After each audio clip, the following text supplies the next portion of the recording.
আসসালামু আলাইকুম রহমতুল্লাহ। মাশাআল্লাহ, দেখতে পাচ্ছেন আপনারা মসজিদুল হারাম পরিষ্কার করতেছেন। মাশাআল্লাহ।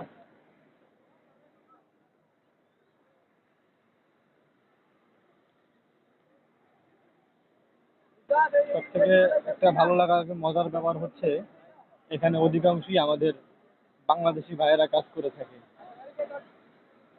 মাশাআল্লাহ। আল্লাহ তাআলা আহ, সবাইকে এমন কাজ করার তৌফিক দান করুন। এমন কাজ কয়জনের ভাগ্যে জোটে বলেন? মাশাআল্লাহ।